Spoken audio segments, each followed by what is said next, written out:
எப்பொழுதும் புதிதாகவே நம் வாழ்க்கையிலே வெளிப்படும். கிருபையை தந்தவரை, நம்மை நோக்கி பார்த்தவரை நாமும் நோக்கி பார்க்கிற, கண்டு கொள்கிற, காணப்போகிற நேரங்கள் நெருங்கி வந்து அவரை நாம் மாமிசத்திலே அறியாமல் இருந்தாலும் ஆவியிலே அவரோடு நாம் இணைக்கப்பட்டிருக்கிறோம். ஒரு நாளிலே யோபு சொன்னது போல இந்த மாமிச கண்கள் அவரை நிச்சயமாய் அவரை குத்தினவர்களும் அவரை காண்பார். அப்போ அந்த தேவனை நோக்கித்தான் நம்முடைய பிரயாணத்தை நாம் தொடங்கி இருக்கிறோம். அவருக்குள்ளாகத்தான் இந்த ஓட்டத்தை நாம் முடிக்கும்படியாய் பிரயாசப்படுகிறோம். அதுதான் ஒரு நிறைவான ஓட்டமே அல்லாமல் வேறு எந்த ஓட்டமும் நம்மை நிறைவான காரியத்துக்குள்ளே கொண்டு போக முடியாது. முதலாவது எனக்கும் என் ஆண்டவருக்கும் இருக்கிற தனிப்பட்ட உறவில் தான் எல்லாமே அடங்கி இருக்கிறது. நாம் பலதை வாஞ்சிக்கலாம், பலதை செய்ய நினைக்கலாம், தப்பு அல்ல. ஆனால் அவரோடு நீங்க செலவிடுகிற நேரம், அவரோடு நீங்க அமர்ந்திருக்கும் பொழுது அவர் காண்பிக்கிற காரியங்கள், அதிகாலையிலே நாம் பாடி துதித்தது போல அவருடைய சமூகத்துக்கு நீங்க எழுந்து 3 மணிக்கோ 4 மணிக்கோ அவருடைய சமூகத்தை நோக்கி அவர் எழுப்புகிற நேரம் எல்லாம் போய் நீங்க அமர்ந்திருக்கும் பொழுது அந்த கிருபையை நீங்க நன்றாய் உணர முடியும். அப்படிப்பட்ட நல்ல ஆண்டவரை நாம் ஆராதித்துக் கொண்டிருக்கிறோம். நமக்கு கற்றுத்தந்து நம்மை போதிக்கிற நல்ல கர்த்தர். ஆகவே இன்றைய வேத தியானத்திற்காக நாம் வளமையாய் வாசிக்கிறதான 1 கொரிந்தியர் 11வது அதிகாரத்தில் இருந்துதான் நாம் இன்றைய நாளிலே தியானிக்க போகிறோம். ஒரு விசேஷித்த காரியம், ஒரு முக்கியமான காரியம். நாம் எல்லாரும் அதற்குள்ளே அடைக்கப்பட்டிருக்க வேண்டும், அதற்கு ஒப்பு கொடுக்கப்பட்டிருக்கணும். அப்படிப்பட்ட இருதயம் நமக்குள்ளே இருக்கணும். அது மிக முக்கியம். இல்லாம நாம் எதையும் செய்யலாம், எதையும் நாம் அவருக்கு முன்பாக மேன்மை பாராட்டலாம். ஆனால் கடைசி நாளிலே நாம் அவருக்கு முன்பாக நிற்கும் பொழுதுதான் காரியம் விளங்க போகுது. ஆகவே நாம் 29வது வசனத்தை ஒரு வாசி 1 கொரிந்தியர் 11வது அதிகாரம் 238வது பக்கம் 29வது வசனத்தை முதலாவது வாசிங்க.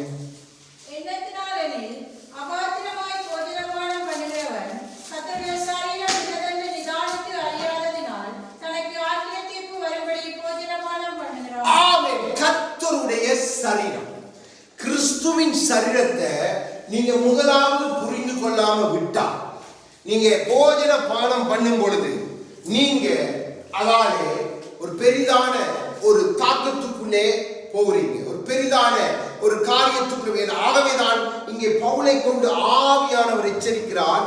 கிறிஸ்துவின் கர்த்தருடைய சரீரம் இன்னதென்று நிதானித்து அறியாததினால், நீங்க அறியணும். அறியாம நீங்க அவரோட போஜன பானம் பண்ண முடியாது. அறியாம நீங்க அவரோட ஐக்கியப்பட முடியாது.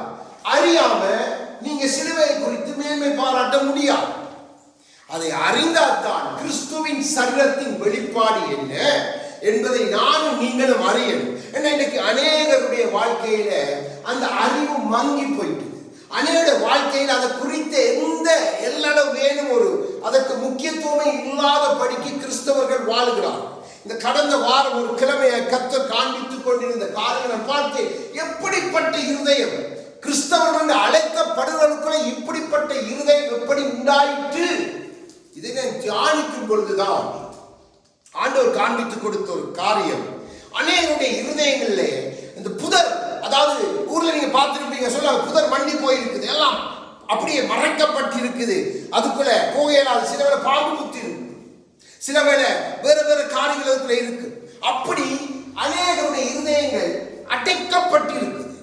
அப்படியே அது வளர்ந்து போய் அந்த இருதயம் தம்மையை மறைச்சி இருக்கிற ஒரு காட்சியை ஆவியானவர் காண்பித்தபடியினால் நாம் அப்படி அடைக்கப்பட்டு இருக்க கூடாது.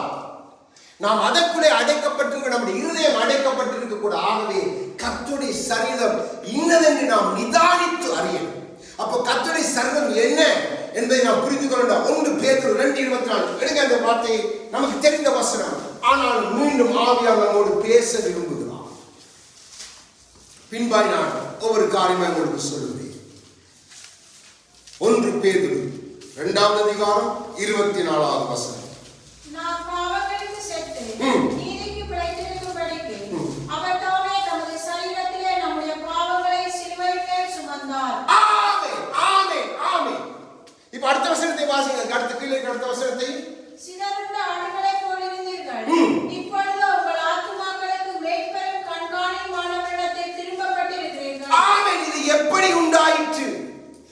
எப்படி கிறிஸ்துவின் சரீரத்தினாலே நாம் குணமாகி இருக்கிறோம். அப்போ சரீரம் இன்னதனை நாம் நிதானித்து அறியலைன்னா நாம் குணமாக முடியாது. அப்ப கிறிஸ்துவின் சரீரத்தின் வெளிப்பாடு என்ன? சிலுவையின் வெளிப்பாடு என்ன? மன்னிப்பு.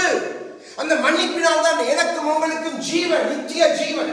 அப்போ கிறிஸ்துவின் சரீரத்தை நாம் மன்னிக்க முடியாத இருதயத்தோட நாம் பானம் பண்ணும் பொழுது, அவருடைய பந்தியிலே நாம் ஐக்கியப்படும் பொழுது நாம் குற்றமுள்ளவர்களாயிருக்கிறோம். நமக்கு அந்த சுகம் வருகிறது இல்லை. அநேக வாழ்க்கையில சுகம் வர முடியல. மன்னிக்கிற இருதயம் இல்லை. மனைவியால கணவனை மன்னிக்க முடியல. மனைவியால கணவனை மன்னிக்க முடியல. பிள்ளையால தாய் தகப்பனை மன்னிக்க முடியல. தாய் தகப்பனால பிள்ளைய மன்னிக்க முடியல. சகோதரனால சகோதரனை மன்னிக்க முடியல. சகோதரியால சகோதரியை மன்னிக்க முடியல. கர்த்தர் துக்கப்படுகிறார். என் சரீரத்தை நீ நிதானித்து அறிந்தது உண்டானால் மகனே, இதை முதல்ல கைக்கொள்ளு, இல்லென்ற கடைசி நாளிலே உன்னை ஆகாதவன் என்று தள்ளவதற்கு இது ஏதுவாயாமல். அப்போ மன்னிப்பு நாம் பெற்றுக்கொண்டது உண்டானால், நான் உங்களுக்கு தீமை செய்கிறவனை நான் மன்னிக்கிறேன் என்று சொல்லலாம், அது இலகு. ஆனா எனக்கு அவர்களுக்கு செய்யப்பட்ட ஒவ்வொரு காரிய நிமித்தம் மன்னித்தது உண்டானால் அதுதான் கிறிஸ்துவின் சரீரத்தின் பண்பு. அது நமக்குள்ள இருக்குதா?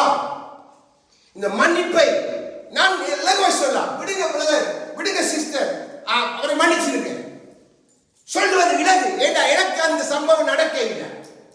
எனக்கு சம்பவம் வரும்பொழுது, எனக்கு எதிராய் வரும்பொழுது நான் மன்னித்தது உண்டா? நான் எப்படி அந்த இடத்துல நடக்கிறேன்? அதுதான் முக்கியம். அப்படிப்பட்ட இதயங்களை தேவன் பார்க்கும் பொழுது தேவன் அருவருக்கிறார். ஆவியானவர் விலகி போகிறார். ஆவியானவரால் அங்க போய் வாசம் பண்ண முடியல. ஏன்னா கிறிஸ்து சிலுவை நமக்கு மன்னித்தது உண்டே, அது நம்மை குணமாக்கிட்டது என்று சொன்னா அந்த மன்னிப்பு கிறிஸ்துவின் சரீரத்துக்குள்ள இருக்கிறது. இல்லைன்னு சொன்னா கர்த்தருடைய சரீரம் இன்னதென்று நீங்க நிதானித்து அறிய இல்லை. அறியாம போஜனம் பண்றீங்க, துணிகரமா போஜனம் பண்றீங்க. ஆகவே தேவன் சொன்னார், முதலாவது பலிபீடத்தில் ஏற முதல் ஒரு காரியம் இருந்தால் ஒப்புரவாகிட்டது, மன்னித்துட்டு இல்லைன்னா முடியாது. அப்போ நம்முடைய இருதயம் அடைக்கப்பட்டிருக்குது. நாம் நம்மை பெரியவர்களாய் காண்பிக்கலாம், நாம் நம்மை சிறந்தவர்களாய் காண்பிக்கலாம். ஆனால் இருதயத்தை ஆராய்ந்து அறிகிற கர்த்தர் அதை நிதானித்து பார்க்கிறார், ஆராய்ந்து பார்க்கிறார், ஆவியானவர் பார்க்கிறார். அப்போ நானும் நீங்களும் சாக்கு போக்கு சொல்ல முடியுமா? முடியாது. எனக்கு உங்களுக்கு நடக்கிற காரியத்துல நாம் மன்னிக்காவிட்டா நாம் மற்றவர்களை பார்த்து சொல்வது இலகு. நமக்கு வரும்பொழுது மன்னிக்காவிட்டா ஆண்டவருடைய வார்த்தையை கொஞ்சம் பார்ப்போம். மத்தேயு 6வது அதிகாரம். ஆண்டவரே சொன்ன வார்த்தை ஒரு நாளும் பொய் சொன்னார். வேதம் பொய் சொல்லுவதே இல்லை. மத்தேயு 6வது அதிகாரம் எடுங்க. 14-15 வாசிங்க. மனுஷனுடைய தப்பிதங்களை நீங்கள் அவர்களுக்கு மன்னித்தால் உங்கள் பரமபிதா உங்களுக்கு மன்னிப்பார். மனுஷனுடைய தப்பிதங்களை நீங்கள் அவர்களுக்கு மன்னியாதிருந்தால் உங்கள் பிதா உங்கள் தப்பிதங்களையும் மன்னியாதிருப்பார். இப்ப யாரை பார்த்து ஆண்டவர் சொல்லுகிறார்? நீங்க என்று இண்டிவிஜுவலாய் பேசுகிறார், தனித்து பேசி காண்பிக்கிறார், பிரித்து காண்பிக்கிறார். உங்களுக்கு மனுஷன் நடக்கும் தப்பிதங்களை நீங்க மன்னித்தது உண்டா? மன்னித்தா அந்த மன்னிப்புக்குரிய கிரியைகள் உங்களை வெளிப்பட்டது உண்டா? அப்ப இல்லை, நீங்க மன்னிக்க இல்லை. அப்போ உங்கள் தப்பிதங்களை பிதா மன்னிக்கவே மாட்டான். அந்த ஒரு காரியமே உங்களை நரகத்துக்கு ஏதுவாய் தள்ளிவிடுமே. நான் சொல்ல இல்லை, வேதம் தெளிவாய் சொல்லுகிறது. ஆண்டவராய் இயேசு கிறிஸ்துவே சொன்னார், பிதா உங்கள் தப்பிதங்களை மன்னியாதிருப்பார். அப்போ உங்கள் தப்புகள் மன்னிக்கப்படாவிட்டால், உங்களுக்காக சித்தப்பட்ட அந்த இரத்தத்தினாலும் கொடுக்கப்பட்ட ஆவியின் கிருபையினாலும் நீங்க மன்னிக்கப்பட முடியாதபடிக்கு உங்கள் இருதயங்களை புதர் மாதிரி இப்படிப்பட்ட மன்னிக்க முடியாத காரியங்கள் வளர்ந்து பற்றி பிடித்திருந்தால் நீங்க எப்படி பரலோகத்துக்குள்ளே போக முடியும்? எல்லாரும் நாம் நிதானித்து அறியணும். கர்த்தருடைய சரீரத்தில் இணைக்கப்பட்டிருக்கிறோம், கர்த்தருடைய சரீரத்துக்குள்ள வந்து இருக்கிறோம், அவருடைய அவயவங்களா இருக்கிறோம். ஏன்னா நீங்க பாருங்க, அநேகருடைய காரியம் எனக்கு சரியான தூக்கம். இந்த வாரம் ஒரு காரியம் சம்பவம் நடந்த உங்களுக்கு சொல்லுகிறேன்.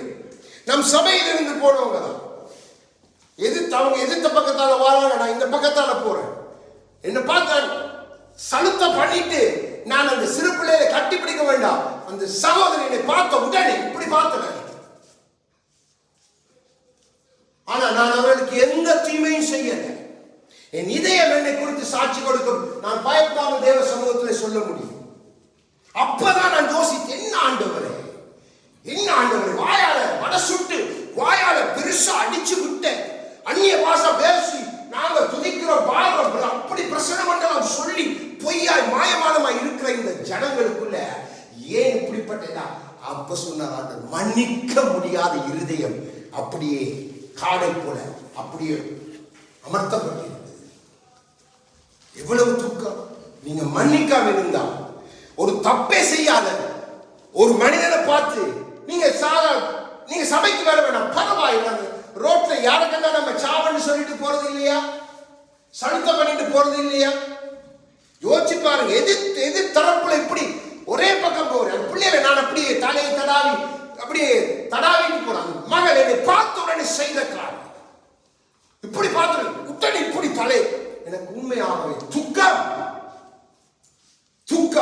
இப்படிப்பட்டவர்கள் எப்படி பரலோக ராஜ்யத்துக்குள்ளே போக முடியும்? இப்படிப்பட்ட என்னதான் ஆராதனை நடத்தினாலும், இப்படிப்பட்டவர்கள் என்னதான் வாயால என்னதான் விட்டாலும் கர்த்தர் கேட்பாரோ? இன்னொருவன் கேட்பார். அவனுக்கு அதான் வேணும். ஆகவே நீங்க மன்னித்தால் தான் உங்களுக்கு மன்னிப்பு, இல்லாட்டி இல்ல. பலிபீடம், நான் சொன்னேன், கிறிஸ்துவை அடையாளப்படுத்துகிற பலிபீடத்தில் நாம் நிற்கிறோம். நாம் எல்லாருடைய நடமாடும் பலிபீடங்கள். பலிபீடத்தின் 4 கொம்புகளை நான் உங்களுக்கு சொல்லிக் கொடுத்திருக்கிறேன். அந்த கொம்புகள் எப்படிப்பட்டது? அப்போ நாம் அதுக்குள்ள இருந்துட்டு ஏன் ஆண்டவர் பேதுருவை பார்த்து 7-70 தரம் மன்னி என்று சொன்னார் என்றால், நீங்க பலிபீடத்தின் கணக்கை போட்டு பார்த்தா சரியாக அந்த கணக்கு வரும். அந்த பலிபீடத்தின் அளவை நீங்க கணக்கிட்டு பார்த்தா அந்த அளவு வரும். அப்போ பலிபீடம் மன்னிக்கிறது. கிறிஸ்து என்கிற பலிபீடம் நம்மை மன்னித்தது உண்டானால், மன்னிப்பை நான் பெற்றுக்கொண்டது உண்டானால், எனக்கு தெரியும் நானும் மகா பாவியாய் இருந்தவன், கேடு கட்டவனாய் என்னை மன்னித்தது உண்டானால் நானும் பிறனை மன்னிக்கணும். அதற்கு தான் கர்த்தர் என்னை அழைத்திருக்கிறார். அப்படி நாம் அதை யோசிக்காம நாம் நடக்கிறபடினாலதான் நமக்குள்ள ஜீவ ஒளி இல்லை, நமக்குள்ள வெளிச்சம் இல்லை. நாம் சும்மா அதெல்லாம் கர்த்தர். நம்ம யாரை ஏமாத்துகிறோம்? மனுஷனை நம்ம தாராளமா ஏமாத்தலாம். உங்களை நானே ஏமாத்தலாம், என்ன நீங்க ஏமாத்தலாம், பரவாயில்லை. ஆனா கர்த்தரை நானும் ஏமாற்ற முடியாது, நீங்களும் ஏமாற்ற முடியாது.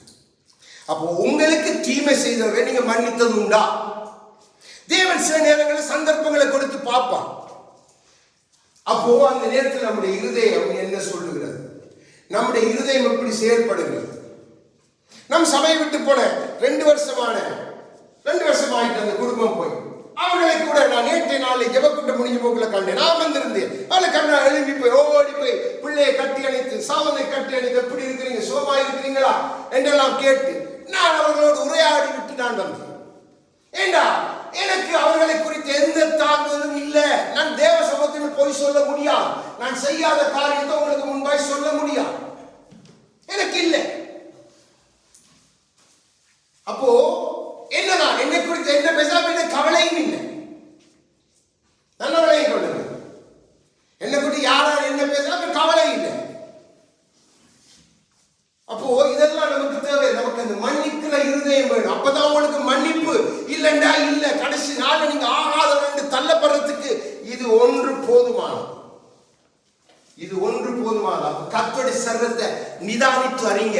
கர்த்தருடைய சரீரத்துக்குள்ளாலதான் உங்களுக்கு மன்னிப்பு. அந்த சரீரத்தில் சிந்தப்பட்ட ரத்தம், பிற்கப்பட்ட மாமிசம் மன்னிப்புக்கு அடையாளம். அதை தான் நாம் நினைவு கூர்ந்து ஒவ்வொரு மாசமும் நாம் அதை கை கொள்ளுகிறோம். இதை நினைவு கூறுங்க என்று சொன்னால், என் சரீரத்திலிருந்து நீங்க பெற்றுக்கொண்ட அந்த மன்னிப்பை நினைவு கூறணும். இல்லைன்னா நீங்க கிறிஸ்தவர்கள் அல்ல. என்ற பிசாசுக்கு மன்னிக்கிற தனமே இல்லை. மன்னிக்கிற குணம் இல்லாதவன் பிசாசு. ஆக கிறிஸ்து நம் தேவனுக்கு மாற்றம் தான் மன்னிக்கிற குணம் இருக்கு. உங்களுக்கு தெரியுமா, நேற்று நான் ஒரு கிளிப்பிங் ஒன்று பார்த்தேன். அங்கே ஒரு முஸ்லிம் ஒரு இமாம் பேசுகிறார். அதை ஒருவர் எடுத்து அந்த கிளிப்பிங்கை போட்டிருக்கிறார். அந்த கிளிப்பிங்கை சொல்லுகிறார், யூதருக்கும் எங்களுடைய நபி சொல்லி இருக்கிறார், யூதருக்கும் எங்களுக்கும் சமாதானம் இன்மையிலும் மறுமையிலும் இல்ல. ஒன்று யூதரும் நசரேயரும் என்று சொல்கிறார். அவர்கள் எங்கள் மதத்தை ஏற்றுக்கொண்டால் எங்களோடு வாழலாம். ஆனால் நாங்கள் அவர்கள் மதத்துக்குள்ளும் போக முடியாது.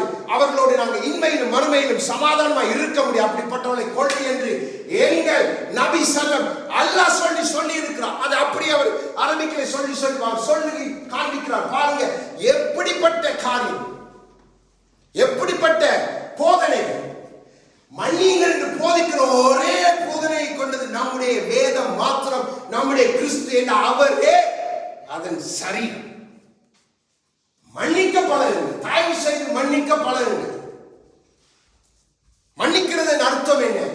உங்களுக்கு மன்னிச்சுட்டு ஐக்கியப்படுங்க. நான் மன்னிக்கிற அந்த இருதயம், மன்னிக்கிற இருதயம் மிக மிக மிக அவசியம். அந்த இருதயத்துக்குள்ளதான் கர்த்தர் வாசம். அதுதான் தாழ்மையுடைய இருதயம், அதுதான் சிறியவனுடைய இருதயம். நன்றா யோசிச்சு பாருங்க. சில சம்பவங்களை உங்களுக்கு நான் சொல்லி காண்பிக்கிறேன். பின்பு சில வசனங்களை பார்த்து நான் முடிக்க வேண்டாம். பந்தியாருக்கு அநேக வார்த்தைகளை பார்க்க வேண்டிய அவசியம் இல்லை. ஆபிரகாமுடைய வாழ்க்கையிலே லோத்து ஆபிரகாமோடு போனோம் தான். ஆதியாகமம் 14 வசனம் தெரிந்தபடியா நான் உங்களுக்கு சொல்லிக் கொண்டு போகிறேன். பாருங்க, அங்கே சண்டையை வாக்குவாதப்பட்டு தான் பிரிந்து போகிறான் லோத். ஆனா வந்தவன் தன்னுடைய சிறிய தாப்புனாய் ஆபிரகாமுடைய எல்லா இடம் போவேன் என்று தான் வந்தான். ஆனா வாக்குவாதம் பண்ணி மேய்ப்பற நிமித்தம் அவன் செழிப்பை தேடி போகிறான். இப்போ அவனுக்கு ஒரு இக்கட்டு வந்துட்டு அவனை பிடிச்சிட்டு போயிட்டாங்க. சொன்ன உடனே ஆபிரகாமுக்கு அந்த செய்தி வந்த உடனே பாருங்க எப்படிப்பட்ட குணம். இந்த குணம் நமக்கு இருக்கு. அதான் மன்னிக்கிற குணம். ஓடி போய் உதவி செய்ய உடனே தன்னிடத்திலே யுத்தம் தெரியுமா தெரியான்னு கூட தெரியாது 318 பேரை ஆயத்தப்படுத்திட்டு அவன் யுத்தத்துல போய் அவனோடு தேவன் இருக்க அந்த மன்னிக்கிற அந்த இருதயம் அவனுக்குள்ள இருந்துச்சு. அவன் ஓடி போயிடப்படினால் கர்த்தரும் கூடவே போனான், விடுதலையை கொடுத்தான். ஆபிரகாமுக்குள்ள இருந்த ஒரு மேன்மையான அவனுக்கு விசுவாசம் அடையாளம். ஆனா அவனுக்குள்ள இருந்த குணம் மன்னிக்கிற குணம். சொல்ல அவன் என்னோட சண்டை பிடிச்சிட்டு போனான், போட்டு மேய்ப்பர்களுக்கு என்னை விட்டு பிரிந்து போனான், போகட்டும் என்று ஆபிரகாம் சொல்ல இல்லை. நாம் ஆபிரகாமின் சந்ததி என்று நம்மை குறித்து சொல்லுகிறோம்.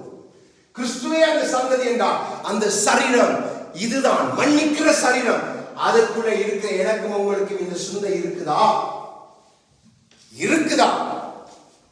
உங்களுக்கு தீமை செய்யாதவர்களே நீங்க மன்னிக்கிறது இல்லை.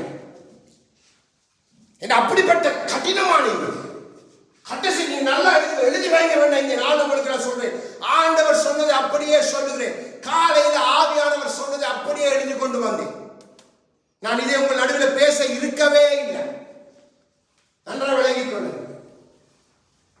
கர்த்தருடைய சரீரம் இன்னதென்று நிதானித்து அறி அறி அறி என்ற தேவ சத்தம் இதயத்திலே தொனித்தபடியினால் அப்படியே வந்து சொல்லுகிறேன். இப்படிப்பட்ட கடினமான குணங்கள் இருக்கவே கூடாது. மனைவிக்குள்ளோ கணவனுக்குள்ளோ தாய் பிள்ளைகளுக்கு கூட இருக்கக்கூடாது. இந்த பிள்ளைகளுடைய இருதயங்கள் கூட இந்த நாட்களில் அடைக்கப்பட்டிருந்த அநேக வெளி நம்முடைய சபையில இல்லை, நான் சொல்றேன் வெளியிலே நம்மளுடைய எனக்கு தெரிந்தவர்களுடைய நான் பார்த்துருக்கிறேன். அவருடைய கதை பேச்சிலே நான் அவங்க அம்மா அப்பா நான் மன்னிக்க மாட்டேன், நீ நாசமா போ. ஏண்டா நீ மன்னிக்கிற கூட உனக்கு இல்லைண்டா நீயும் மன்னிக்கப்பட முடியாது. உன்னுடைய வாழ்க்கையும் செழிப்பா இருக்காது. வேத சக்தி நன்றாய் விளங்கிக் கொள்ளுங்க. இந்த மன்னியாத குணம் எவ்வளவு தீமையை கொண்டு வரணும் நீங்க புரிஞ்சு கொள்ளணும். வேட்பாளர் பார்த்து என் அப்பா நான் மன்னிக்க மாட்டேன், என் அம்மா நான் மன்னிக்க மாட்டேன்னு சொன்னா அவனுக்கு அது வாய்க்க போறது இல்லை. நல்லா விளங்கிக் கொள்ளுங்க. மிக கவனம். நம் யாருடைய பிள்ளைகள் என்பதை முதல்ல அறிஞ்சு நம்ம வாழ அப்போ மன்னிக்கணும். பாருங்க, அதனாலதான் ஆபிரகாமை தேவன் என் நாளைக்கான ஆவலாய் இருந்தேன், நாளை கண்டு கிடைக்கிறது. அவனுடைய இருதயம் அப்படிப்பட்டது, மன்னிக்கிற இருதயம், தாழ்மையுள்ள இருதயம். நோ நான் செல்வச்சிமா என்னோட தேவன் பேசினதுண்டே அப்படியெல்லாம் சொல்லவே இல்லை. ஓடி போய் உதவி செய்கிறான். அவனுக்கு தான் இரக்கம் கிடைச்சது, அவனுக்கு தான் பெரிய சந்ததி. அடுத்ததாக யோசேப்பு அவனுக்கு அடையாளம் கனிதரும் செடி. என்னையா கனி கொடுக்கிற அந்த வாழ்க்கையில காணப்பட்ட உன்னதமான கனி மன்னிப்பு. நான் சகோதரரை மன்னித்ததை அறிந்திருக்கிறோம். நன்றாக யோசிச்சு பாருங்க. யோசேப்பை சிறையிலே போடுவதற்கு அவன் செய்யாத குற்றத்தின் நிமித்தம் அவனை சிறையிலே போடுவதற்கு போத்திபாருடைய மனைவி காரணம். போத்திபார் காரணம். அவன் அங்கே ராஜாவாகி பார்வோனுடைய சிங்காசனத்தில் 2வது இடத்துல இருக்கிறான். அவன் நினைத்திருந்தால் போத்திபாரை மனைவியை அவன் சிறைக்குள்ளே போட்டிருக்கலாம், இல்லை சிறைச்சேதம் செய்திருக்கலாம். ஆனா செய்யல. மன்னிக்கிற குணம். ஆகவேதான் அவன் கனி கொடுக்கிறவன். ஆகவேதான் அவன் கனி கொடுக்கிற செடி. கிறிஸ்து கனி கொடுக்கிற செடி, திராட்சை செடி. மன்னிப்பு அது அவருடைய குணாதிசயம், அதுதான் அவருடைய சரீரம், அது அவருடைய சரீரத்தின் தன்மை. இல்லைண்டா அவர் இந்த பொல்லாத பூமிக்கு இறங்கி வர வேண்டியதே இல்லை. அங்கே இந்த ஒரு வார்த்தை, நோவாவின் நாட்கள் அனுப்பினது போல வெள்ளம் சோதம் கோமராவை அனுப்புவதற்கு அவர் அனுப்பின அக்கினை போல அனுப்பியிருந்தார். நானும் நீங்களும் இல்ல, இந்த பூமியும் இல்ல. நான் புதிய வானம் புதிய பூமியை குறித்து பேசவே முடியாது. யோசிச்சு பாருங்க. மன்னிக்கிற தேவனுக்குள் நானும் நீங்களும் இருக்கிறோம். நாம் மன்னிக்கிறோமா? மன்னிக்கிறோம். மன்னிக்க உங்களுடைய இருதயத்தில் அவளை மன்னிக்கிட்டு அவளை பிடிச்சு வைக்க கூடாது. அவளை மன்னிச்சு ஒப்புரவாய் விட்டுறாங்க. ஆனா அந்த பின்பாக அந்த சாயம் கூட இருக்க கூடாது. மன்னிக்கிற இருதயம் மிக முக்கியம். இப்படி பாருங்க, கணவன் மனைவிக்குள்ள சண்டை வந்துட்டு ஒருத்தர் மன்னிக்கிறது, மனைவி பேசாம இருப்பான், கணவன் பேசாம இருப்பான். எவ்வளவு கேவலமான கிறிஸ்தவத்துக்குள்ள சொல்லுவேன். கிறிஸ்தவத்துக்கு நான் பார்த்தபடி நான் சொல்லுகிறேன். நான் பார்க்காத காரியத்தை உங்களுக்கு பேசுறேன். ஐயோ அவரோட பேச முடியாது, அதான் நான் பேசுறதே இல்லை. ஆனா யாரு? கணவன். ஒரே கட்டில உங்களுடைய விவாகம் அசுசப்படக்கூடாதுன்னு சொல்லி கட்டளை பெற்ற கிறிஸ்தவர்கள் பேசுறது. யோசிச்சு பாருங்க. கிறிஸ்துவுக்கு இது பிரியமா? பிரியமா ஆண்டவருக்கு இல்லை. யோவா 8வது அதிகாரம் ஒரு சம்பவத்தை பார்க்க போகிறோம். அழகான ஒரு சம்பவம், நமக்கு தெரிந்ததுதான். ஆனால் இதை நாம் பார்ப்பது மிக அவசியம். என கிறிஸ்துவின் குணாதிசயத்தை புரிந்து கொள்ளக்கூடிய ஒரு மிகவும் விலையேற பெற்ற ஒரு சம்பவம் 8வது அதிகாரத்தில் எழுதப்பட்டிருக்கிறது. 8வது அதிகாரத்தை எடுங்க. 3ல் இருந்து 137வது பக்கம். 8வது அதிகாரம். அங்கே மலைக்கு போனார்கள். அங்கே மறுநாள் காலையில திருப்பி தேவாலயத்துக்கு வந்து அந்த அடுத்த 3வது வசனத்தில் இருந்து 11 வரைக்கும் உள்ளதை வாசிங்க. அப்படியே வாசிங்க. எல்லாரும் செவி கொடுத்து கேளுங்க. அப்பொழுது விபச்சாரத்திலே கண்டுபிடிக்கப்பட்ட ஒரு ஸ்திரியை வேதபாரகரும் பரிசேயரும் அவரிடத்தில் கொண்டு வந்து அவளை நடுவே நிறுத்தி, போதகரே, இந்த ஸ்திரீ விபச்சாரத்தில் கையும் மெய்யுமாய் பிடிக்கப்பட்டால் இப்படிப்பட்டவர்களை கல்லறிந்து கொள்ள வேண்டும் என்று மோசே நியாயப்பிரமாணத்தில் நமக்கு கட்டளையிட்டிருக்கிறாரே, நீர் என்ன சொல்லுகிறீர் என்றார்கள். அவர் மேல் குற்றம் சுமத்துவதற்கான காரணம் உண்டாகும் பொருட்டு அவரை சோதிக்கும்படி இப்படி சொன்னார்கள். இயேசுவோ குனிந்து விரலினால் தரையிலே எழுதினார். அவர்கள் ஓயாமல் அதை கேட்டுக் கொண்டிருக்கையில் அவர் நிமிர்ந்து பார்த்து, உங்களில் பாவமில்லாதவன் இவன் மேல் முதலாவது கல்லறிய கடவன் என்று சொல்லி அவர் மறுபடியும் குனிந்து தரையிலே எழுதினார். அவர்கள் அதை கேட்டு தங்கள் மனச்சாட்சியினால் கடிந்து கொள்ளப்பட்டு பரிசேயர் பெரியோர் முதல் சிறியோர் வரைக்கும் ஒவ்வொருவராய் போய்விட்டார்கள். இயேசு தனித்திருந்தார். அந்த ஸ்திரீ நடுவே நின்றாள். இயேசு நிமிர்ந்து அந்த ஸ்திரியை தவிர வேறொருவரையும் காணாமல், ஸ்திரியே, உன்மேல் குற்றம் சாட்டினவர்கள் எங்கே? ஒருவனாகிலும் உன்னை ஆக்கினைக்குள்ளாக தீர்க்கவில்லையா என்றார். அதற்கு அவள், இல்லை ஆண்டவரே என்றாள். இயேசு அவளை நோக்கி, நானும் உன்னை ஆக்கினைக்குள்ளாக தீர்க்கிறதில்லை, நீ போ, இனி பாவம் செய்யாதே என்றார். ஆமென். என்னையா அர்த்தம்? நான் உன்னை மன்னித்தது உண்டானால் நீயும் மன்னித்து அதையே செய். அது நீ மன்னிக்காம இருந்தால் அது பாவம். என்ன பாருங்க, நியாய பிரமாணத்தை கொடுத்தவர் மோசையூடாக இந்த பூமிக்கு யூத ஜனங்களுக்கு நியாய பிரமாணத்தை கொடுத்தவர் வந்திருக்கிறார். அவர் அந்த நியாய பிரமாணத்துக்கு ஏதுவாய் இப்ப மனு கூட வந்திருக்கிறார். அவரை சோதிக்கும்படியாய் சாத்தான் அனுப்புகிறான். அவர் நினைத்திருந்தால் கல்லறியலாம் என்று அவர் கொடுத்த நியாய பிரமாணம். அவர் சொன்னார், இதையெல்லாம் நான் நிறைவேற்றவே வந்தேன், அதில் ஒரு உறுப்பு கூட அவமாய் போகிறது இல்லை என்று சொன்னவர். ஆனா இந்த இடத்துல செயல்பட்ட தன்மையை கொஞ்சம் பாருங்க. அவருடைய சரீரம் இந்த பூமியில எப்படி செயல்பட்டது? ஒரு விபச்சார ஸ்திரீ, எல்லாராலும் நிந்திக்கப்பட்டவர், எல்லாராலும் அவமானப்படுத்தப்பட்டவர், வெட்கப்படுத்தப்பட்டவர். இன்று என்னுடைய வாழ்க்கை, உங்களுடைய வாழ்க்கை அப்படித்தான் இருந்துச்சு. நம்ம பார்த்து எத்தனை பேர் காரி துப்பி இருக்கிறாங்க, எத்தனை பேர் இவன் உருப்பட மாட்டான்னு சொல்லி இருக்கிறாங்க, இது சரிவராதுன்னு சொல்லி இருக்கிறாங்க. அப்படிப்பட்ட எண்ணெய் உங்களை விபச்சாரம் செய்து அந்நிய தேவர்களை வழிபட்ட எண்ணெயும் உங்களையும் கிறிஸ்து தம் அன்பிலே சேர்த்து இனி பாவம் செய்யாதே. நான் மன்னித்ததுண்டானால் நீ மன்னிக்காமல் இருந்தால் பாவம், அது பெரிய பாவம். நீங்க லேசாக நினைக்க கூடாது. மன்னிக்காத இருதயம் அது இருளடைஞ்சு போகும். மன்னிக்காத இருதயம் துதிக்க முடியாது. மன்னிக்காத இருதயம் வாழ முடியாது. கிறிஸ்துவுடைய தன்மை சரீரத்தை நாம் நிதானிக்கவே வேண்டாம். மன்னிப்புக்கு ஏதுவாதான் இன்றைக்கும் அவரோடு ஐக்கியப்படும், ஒவ்வொரு மாதமும் வைக்கப்படுறோம். அப்ப அந்த மன்னிப்பு தான் நம்மை ஜீவனோடு வைத்திருக்கு. அந்த மன்னிப்பு தான் நம்மை போஷிக்குது. நாம் வேண்டிக் கொள்வதற்கு அதிகமாக எல்லாவற்றையும் தருகிறது அந்த மன்னிப்பு. இன்றும் பிதாவிடத்திலே பரிந்து மன்னிங்க பிதா, அதான் பரிந்து பேசுங்க, பரிந்து பேச நன்றாக விளங்கிக் கொள்ளுங்க. சிலுவை நான் உங்களுக்கு சொன்னேன், சிலுவை குறித்து தியானிக்கணும். இன்னைக்கு நாம் சிலுவை தியானத்தில் இருக்கப்படினால் ஒரு சம்பவத்தை மாத்திரம் சொல்லுகிறேன். சிலுவையிலே கர்த்தராகிய இயேசு கிறிஸ்து அந்த கோலத்திலே தொங்கிக் கொண்டிருக்கிறார். அந்த சிலுவைக்கு கீழே நீங்க பாருங்க, அங்கே ரோம போர்ச்சவர்கள் இருக்கிறாங்க. அவருடைய யோவான் சீசன் அங்கே இருக்கிறார், அவருடைய தாயார் இருக்கிறார் அங்கே யோவானால், மற்றும் சில ஸ்திரீகள் அங்கே இருக்கிறாங்க. இங்கால யூதர்கள் வேத பாடகர்கள் ஒரு பக்கத்தில் கூடி இருக்கிறாங்க. இன்னும் வேடிக்கை பார்க்க வந்த ஜூத ஜனமெல்லாம் கூடி இருக்கிறாங்க. அவருக்கு பக்கத்துல 2 திருடர்களை கொண்டு வந்து இவரையும் அக்கிரம செய்யக்காரன் காண்பிக்கும்படியாக சிலுவையை அறைந்துட்டாங்க. அந்த சூழ்நிலையில அடிக்கப்பட்டு பிக்கப்பட்டு ரத்தம் வலியுது. இங்க முள்முடி போட்டு இருக்காங்க. அந்த கோலத்தை கொஞ்சம் நீங்க தியானித்து பாருங்க. முள்முடி தலையை அசைக்க முடியாது, அப்படிப்பட்ட இறுக்கி இருக்கிறாங்க. ஒவ்வொரு முள்முடி 8 அங்குலம் என்று அங்கே ஆராய்ச்சியாளர் சொல்லுங்க. 8 அங்குலம் சும்மா இல்லை, அது நரம்பை குத்தி பிடைத்துக் கொண்டிருக்கும். அதை தலையை அவர் அசைத்தால் என்ன வலி வேதனை, அது 1000 தேனு கொட்டுவதை காட்டிலும் அதிக வேதனை. இங்கே ஆணையாளர் கடாவப்பட்டு இருக்கிறார், கைகளை அசைக்க முடியாது.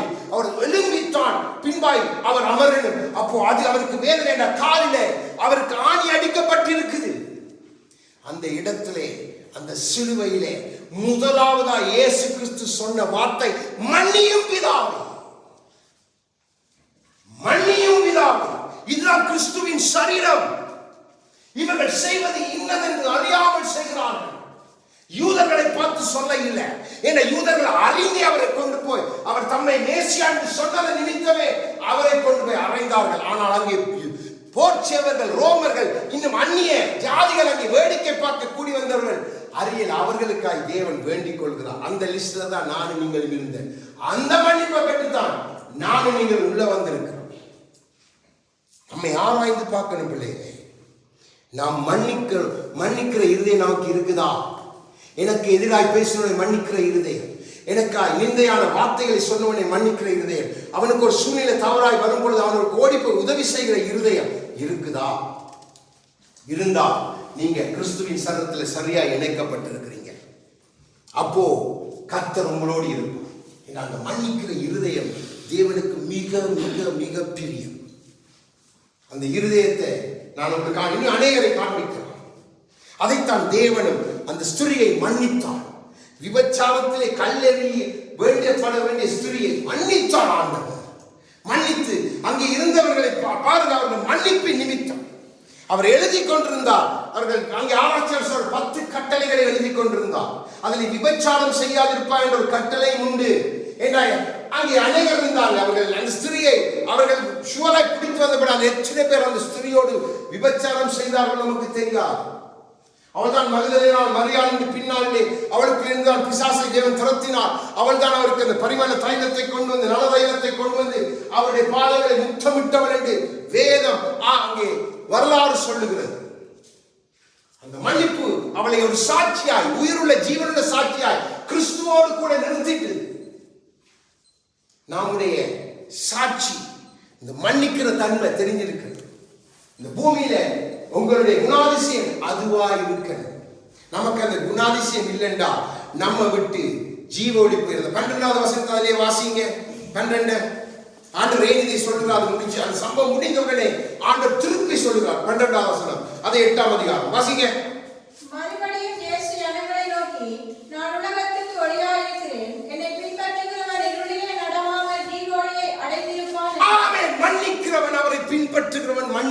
குணாதிசயம் உடையவன். அவன் அந்த ஜீவ ஒளியோடு ஐக்கியப்பட்டு நடந்து கொண்டே இருப்பான். மன்னிக்காத இருதயம் உடையவன் இருளுக்குள்ளே போய் இருப்பான். அவனிடத்தில் ஜீவ ஒளி இல்லை. மன்னிக்கிறவனுக்குத்தான் அந்த ஒளி பிரகாசிக்கும். கிறிஸ்துவுடைய சரீரத்தின் தன்மை அது. அதை நாம் புரிந்து கொள்ள. அங்கே நீதிமொழிகளிலே 19ஆம் அதிகாரம் 11ஆம் வசனத்திலே பின்பாய் விட்டெடுத்து, குற்றத்தை மன்னிப்பது அவனுக்கு மகிமை. அது மகிமை. ஏன் மகிமைண்டா, கிறிஸ்து நம்மை மன்னித்தது உண்டு. ஆகவேதான் பவுல் பல இடங்களில் சொல்லுவார், கிறிஸ்து உங்களுக்கு மன்னித்தது போல ஒருவரை ஒருவர் மன்னிங்க. கிறிஸ்துவே தன் வாயால் சொல்றார், உன் சகோதரனுக்கு என்ன செய்தாலும் பரவாயில்லை பேதுருவே, நீ மன்னி. என் பலிபீடத்தின் அடையாளம் அது, என்னுடைய சர்வத்தின் அடையாளம் அது. நீ இந்த கல் உன்னிலே என் சபையை ஸ்தாபிக்க நம்ம உனக்குள்ள இருக்க வேண்டிய மேலான குணம் மன்னிப்பு. அது கிறிஸ்துவின் சரீரம். அது இல்லைண்டா என்னதான் நீ பெரிய காரியங்கள் செய்தாலும் கடைசி நாளிலே நீ என்னோடு பங்கடைய முடியாது. ஆகவேதான் பிரதான அப்போஸ்தலனுக்கு கற்றுக் கொடுக்கிறார். அதை பவுல் பிடித்துக் கொண்டு பல இடங்களில் சொல்லுகிறார். பல இடங்களிலே தன் நிருபங்களை எழுதி வைக்கிறார். ஆகவேதான் பிலமோனிடத்திலே வேண்டிக் கொள்கிறார், எப்பாப்பிரகாக மன்னியும். அப்போ இந்த குணாதிசயம் நமக்குள்ள இருக்கா? யோசிச்சு பாருங்க. நம்ம எங்க நிக்கிறோம்? ஆனா கிறிஸ்துவ சரீரத்துக்குள்ள இருக்கிறோம். கிறிஸ்தவ நம்ம பெருசா மார்பு தட்டி பெரிய காரியங்கள் சொல்லுகிறோம். நன்றாக விளங்கிக் கொள்ளுங்க. டேஞ்சர். மன்னிக்க முடியாத இதயத்தோட ஒரு மகனை தேவன் எடுத்து காண்பித்தார். உன்னுடைய இதயம் மன்னிக்க முடியாத இதயமா இருக்கிறபடினால நீ இந்த பூமியில ஒரு ஊழியக்காரன் எவ்வளவுதான் கிரியை நடப்பித்தாலும் அவர் வச்சா கை வச்சா பிசாசெல்லாம் ஓடுது, கை வச்சா அது நடக்குது நடக்க அவசரம், இதெல்லாம் உதவாது. முதலாவது உனக்குள்ள இருக்க வேண்டிய குணாதிசயம் எனக்குள்ள இருந்த மன்னிக்கிற குணம். அப்படியே சபை விசுவாசிகளை காண்பி சொல்ல, எத்தனை பேரை நீ மன்னிக்கல? இதுல எத்தனை பேர் கிடி மன்னிப்பு கொடுக்காம இதயத்துல அவர்களை பிடித்து வைத்திருக்கிறார்? போய் சரிப்படுத்து. அதுதான் நீ முதலாவது செய்ய வேண்டிய காரியம். என் சரீரத்தின் தன்மை அது. அப்போ நம்ம ஒப்புரவாயிடணும். கணவன் மனைவி ஒப்புரவாயிடணும், பிள்ளைகள் பெற்றோடு ஒப்புரவாயிடணும், சகோதர சகோதரிகள் நம்ம எங்கெங்கெல்லாம் ஒப்புரவாயிடும். ஏன்னா காலம் செல்லாத பிள்ளைகள் நம்ம கடைசி மணி துணியில வந்து நின்றுட்டு no no no no no no என்றா அருமையாய் அழகாய் சகோதரன் வழி நடத்தும் போது சொன்னார், எல்லாம் அழுக்கான கந்தை துணி. சத்தியமான வார்த்தை, சத்தியமான வார்த்தை. எல்லாமே அழுக்கான கந்தை துணி, தூக்கி போடுங்க. அவருடைய துணியை நம்ம போட்டுக்கொள்ளணும். அதான் கடந்த வாரம் உங்களுக்கு வஸ்திரத்தை குறித்து சொன்னேன். மன்னிப்பு என்கிற உயர்ந்த வஸ்திரம், ராஜ வஸ்திரம். அதான் ராஜ வஸ்திரம். அதுதான் பிரதான ஆசாரியனுக்குரிய வஸ்திரம். என்ற பிரதான ஆசிரியர் முதலாவது தன்னுடைய பாவங்களுக்காக பலி செலுத்திட்டு பின்பாக இஸ்ரவேல் ஜனங்களுக்காக பலி செலுத்துவார். அந்த பலியில தேவன் பிரியப்பட்டு தான் மன்னிப்பு. அப்போ நாம் மன்னித்தாதான் நம்மளுடைய ஆசாரிய கூட்டம், மன்னித்தாதான் ராஜரிக கூட்டம். இல்லைண்டா நமக்குள்ளே அந்த ஒளியில நமக்குள்ளே கிறிஸ்துவின் சரீரத்தை குறித்து நாம் குற்றமுடையவர்கள், நாம் தப்பி போகிறது இல்லை. 2 கொரிந்தியர் 5:15 எடுங்க. 5:15 21 வரைக்கும் வார்த்தையில வாசிங்க. 2 கொரிந்தியர். பிழைத்திருக்கிறவர்கள் இனி தங்களுக்கென்று பிழைத்திராமல் ஹல்லேலூயா, தங்களுக்காக மரித்து எழுந்தவருக்கென்று பிழைத்திருக்கும்படி அவர் எல்லாருக்காகவும் மரித்தார் என்று நிதானிக்கிறோம். ஹல்லேலூயா. ஆகையால் இது முதல் கொண்டு நாங்கள் ஒருவரை மாம்சத்தின்படி அறியோம். நாங்கள் கிறிஸ்துவையும் மாம்சத்தின்படி அறிந்திருந்தாலும் இனி ஒருபோதும் அவரை மாம்சத்தின்படி அறியோம். ஆமென். ஒரு நிமிஷம் சிஸ்டர், நன்றாய் விளங்கிக் கொள்ளுங்க. கிறிஸ்துவை நீங்க மாமிசத்தின்படி பின்பற்றினா நீங்க மன்னிக்க மாட்டீங்க. மாமிசத்தின் பொல்லாத குணாதிசயம்.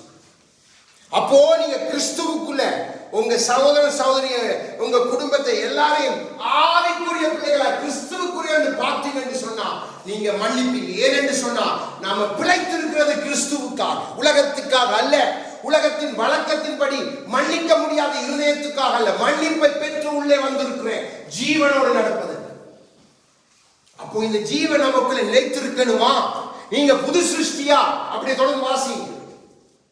இப்படிக்கு ஒருவன் கிறிஸ்துவுக்குள் இருந்தால் புது சிருஷ்டியாய் இருக்கிறான். ஹalleluya. பழையவைகள் ஒழிந்து போயின, எல்லாம் புதிதாயின. இவையெல்லாம் தேவனாலே உண்டாயிருக்கிறது. ஹalleluya. அவர் இயேசு கிறிஸ்துவை கொண்டு நம்மை தம்மோடே ஒப்புரவாக்கி, ஹalleluya. ஒப்புரவாக்குதலின் ஊழியத்தை எங்களுக்கு ஒப்புக் கொடுத்தார். அது என்னவெனில், தேவன் உலகத்தாருடைய பாவங்களை எண்ணாமல் ஆமென். என்னவா? மன்னித்தார். அது நம்மை ஒப்புரவாக்கிட்டது. அந்த மன்னிப்பை மாத்திரம் அவர் எங்களுக்கு கொடுக்காம இருந்தா தேவனோடு நான் நீங்கள் ஒப்புரவாக முடியாது.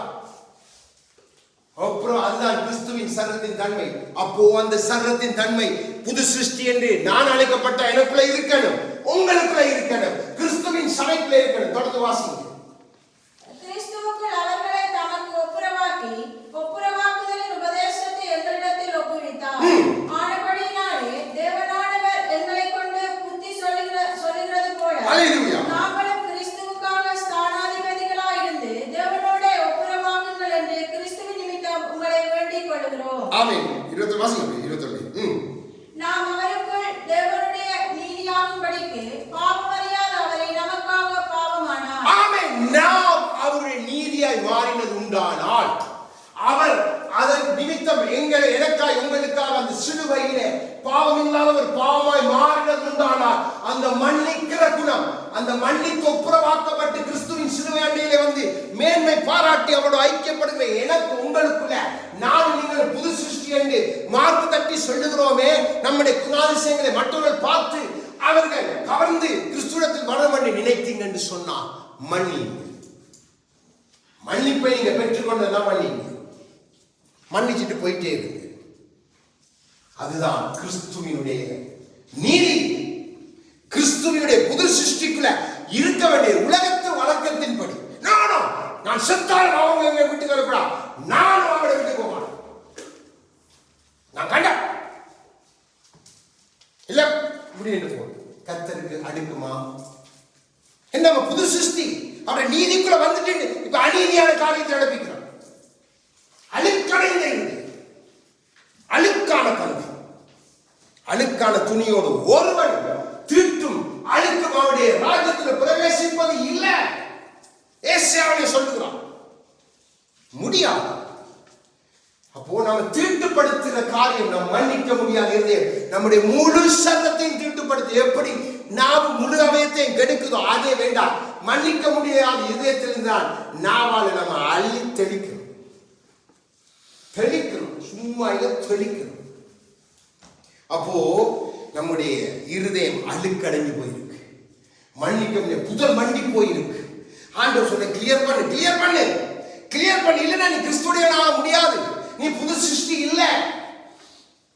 எல்லாமே அழுக்கா போயிட்டு ஆவி ஆத்தும சரீரம். மனைவி ஏதாவது ஒரு சின்ன காரியம் உடனே போ, இல்ல கணவன் ஏதாவது சின்ன காரியம் போ, கணவனுடைய குடும்பத்தாரோடுக்கோ மனைவியோட குடும்பத்தாரோடுக்கோ. என்னையா நீ கிறிஸ்தவனா எனக்கு தெரியல. யோசிச்சு பாருங்க, இப்படிப்பட்ட சிந்தையோடு இல்லையோ, நாம் காண்றது இல்லையோ, நாம் கேட்கிறது இல்லையோ, யோசிச்சு பாருங்க எப்படி நாம் இருக்கிறோம். யார் உங்கள மாமா மாமியை நீங்க நம்புறீங்களா இல்லையோ கர்த்தர் சாட்சி, நான் தெளிவாக சொல்லலாம். என் மனைவி சாட்சி, என்னுடைய மாமா மாமி என் அப்பா அம்மான்னு தான் கூப்பிடுவேன்.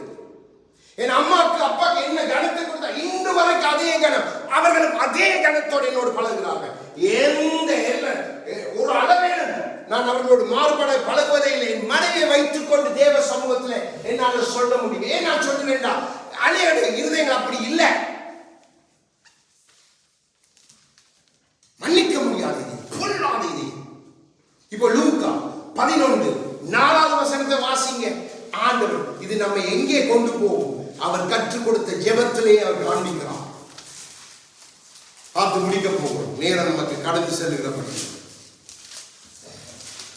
11வது அதிகாரம் லூக்கா 11. அவர் கற்றுக் கொடுத்த ஜெபம் அங்கே இருக்கிறது. எடுங்க, அதிலே 4வது வசனம் வாசிங்க. எங்கள் பாவங்கள் எங்களுக்கு மன்னியும். ஹல்லேலூயா. நாங்கள் எங்களிடத்தில் கடன்பட்ட எவனுக்கு மன்னிக்கிறோமே. எங்களை சோதனைக்கு உட்பட பண்ணாமல் தீமையினின்று எங்களை ரட்சித்துக் கொள்ளும் என்று சொல்லுங்கள் என்றார். ஆமென். ஆண்டவர் சொல்லுகிறார். என்ன சொல்லி கொடுக்க நன்றாக இந்த வசனத்தை பாருங்க. எங்கள் பாவங்களை ஆண்டவர் அதுல குறை இல்லாம கேட்போம். ஆண்டவரே மன்னிங்க மன்னிங்க மன்னி, அவர் மன்னிக்கிறார். ஆனா எங்களிடத்திலே எங்களுக்கு தீமை செய்து எங்களிடத்தில் கடன்பட்டவனுக்கு நாம் மன்னிக்கிறோமா? உடனே ஆண்டவர் சொல்லுகிறார், அது மன்னிக்கப்பட வேண்டாம், நீ அதை செய். அப்போ நீங்க அவரிடத்துல மன்னிப்பு வேண்டாம், நீங்க மன்னிக்கிறவர்களா இருக்க.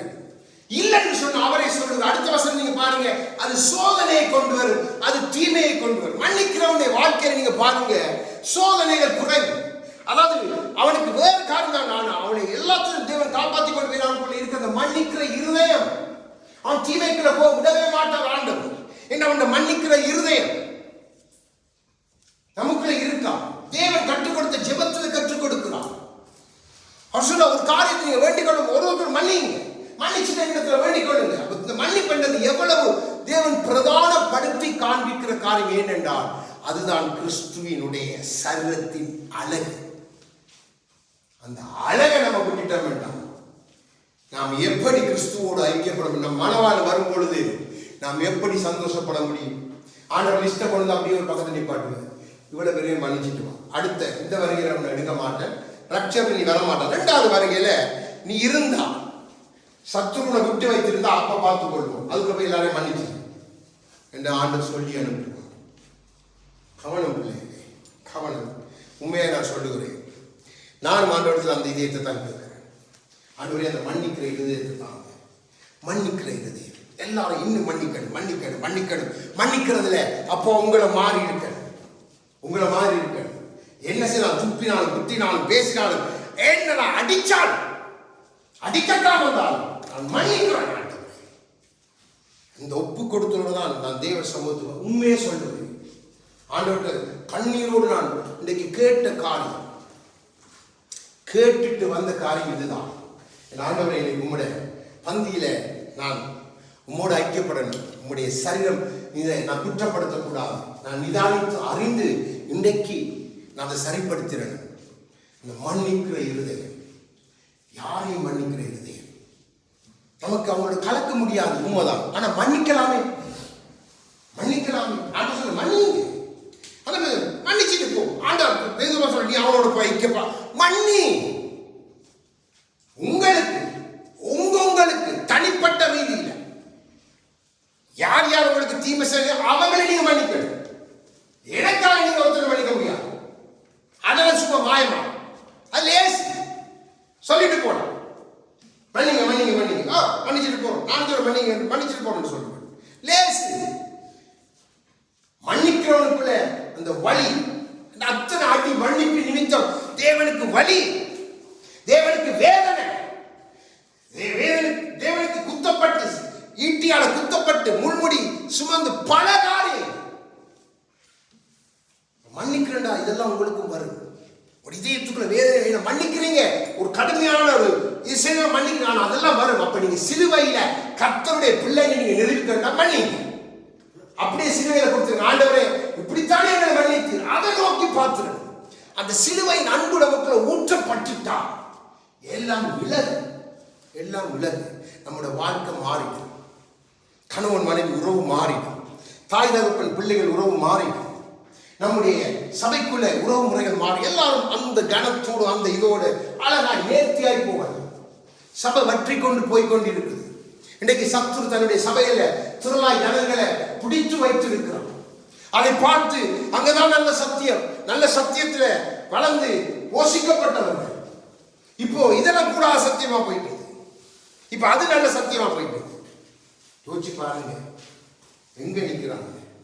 சிலர் சபை கூடுதல் விட்டு விடாதீர்கள் தெரிஞ்சு கொண்டு சபை இருக்கு, உனக்கு இந்த தேசத்துல இருக்கு, உன் பாசையில இருக்குது, ஆனா விட்டுட்டு நின்றுட்டு நீ கடைசி நாள போய் ஆண்டவருக்கு என்னதான் சாக்கு போக்கு சொன்னா, நீ ஊழியக்காரனை மன்னிக்கிற அப்படின்னா ஊழியக்காரன் ஒண்ணுமே செய்யல, நீ மன்னிக்க. நீதான் ஊழியக்காரனை குறித்து போட்டு கொடுத்தது நீதான். உன் வாயை அதற்கு சாட்சி கொடுக்கும், பரலோகம் அதை கேட்டிருக்கு. ஒரு நாளில அதை கர்த்தர் சரிப்படுத்துவார். நன்றாக விளங்கிக் கொள்ளுங்க. ஆகிதான் பார்க்க உங்களுக்கு கஷ்டம். நான் ஒன்றும் தீமை பேசல, எனக்கு பயமும் இல்லை. நான் தேவ சமூகத்திலிருந்து நான் சொல்லலாம். ஆகவே நான் சொல்லுகிறேன், மிக கவனம் பிள்ளைகளே, மிக கவனம். நானும் இன்னும் சரி செய்யப்படணும், நீங்களும் சரி செய்யணும், எல்லாரும் சரி செய்யணும். என்றால் இதை நிமித்தம் ஒருவர் தள்ளும் நம்முடைய ஜெபங்கள் தள்ளப்பட்டு போகக்கூடாது. நம்முடைய காரியம் நம்ம நினைக்கிறோம் எல்லாம் கிடைத்துக் கொண்டிருக்கின்ற தேவன் நம்மள பிரியமோ அழைச்சிட்டா தகப்பன் பிள்ளைக்கு கொடுக்கிறது போல சொத்தை பிரிச்சுட்டு போனவனு கொடுத்துதான் அனுப்பினார் போ. ஆனா அவன் திரும்பி வந்த நிலையிலே அவனை மன்னித்து ஏற்றுக்கொண்டான். அந்த நிலைக்கு நீங்க வரணும், அந்த நிலைக்குள்ள நீங்க வரணும். அதைத்தான் தேவன் எதிர்பார்க்கிறார். இல்லைன்னு சொன்னா நீங்களும் மன்னிக்கப்பட மாட்டீங்க. அவருடைய வார்த்தை போய் சொல்லலாம். நீங்க மன்னித்தால் மன்னிப்ப பிதா.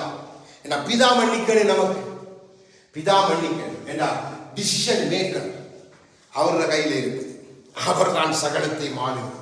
சகலம் அவருக்கு அவருடைய வார்த்தையை தான் நமக்கு குமாரனாய் கொடுத்து அவருடைய ஆவியைத்தான் பரிசுத்த ஆவியானவராய் கொடுத்து எல்லாம் அவருக்குள்ள. நன்றாய் விளங்கிக் கொள்ளுங்க. சாக்கு போக்கு சொல்லவே முடியாது. கல்வாரி சிலுவையை நானும் நீங்கள் ருசித்தது உண்டானால் அந்த கிறிஸ்துவின் சரீரத்தில் இருக்கிற மன்னிப்பு எனக்குள்ள உங்களுக்குள்ள அது வெளிப்படும். சபைக்குள்ள அது இருக்கணும். சபைக்குள்ள நம்மை குறித்து சொல்லுகிறேன். ஒரு ஸ்தலம் எப்படி ஸ்தலத்தை அல்ல, சபை என்ற நாம் இணைந்து இருக்கிற நமக்குள்ள இருக்கணும். நமக்கு கலவுறது நம்மளோட கஷ்டமா, மன்னித்து விட்டுருங்க. உண்மையாய் மன்னித்து விட்டுருங்க. உண்மையா ஏண்டா உள்ள தவறு பார்ப்பார். உங்களோட பக்கத்தில் இருக்க சகோதர சகோதரியை பார்க்க முடியாது, யாரும் பார்க்க முடியாது. நீங்க மன்னித்தா அது தானா உங்களுடைய கிரியையில தெரியும். நீங்க அழகா நேர்த்தியா பேசிட்டு போயிட்டே இருக்கீங்க, கண்டா சருத்தம் பண்ணிட்டு போவீங்க, எந்த தடையும் கொடுக்கீங்க. கட்டிப்பிடித்து கொஞ்சமா கொஞ்சிட்டு போகலாம். சகோதரன் தவறீங்க, பிள்ளைகளை தவறீங்க.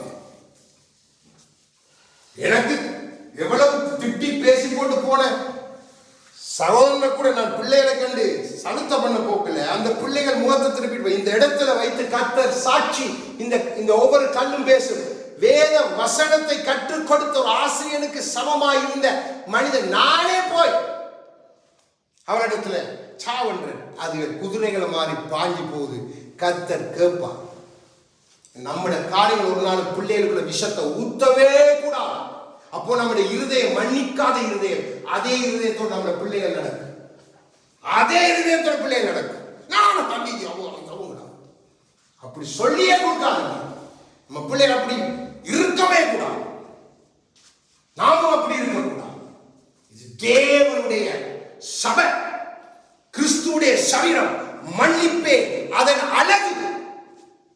அந்த அழகை துளைச்சிட்டு நீங்க போய் கிறிஸ்துக்கு முன்னுக்கு நின்றா வேலைக்காகாது. நான் சொல்ல இல்ல, ஆண்டவரே சொன்னார், உங்கள் பிதா மன்னிக்க மாட்டார்.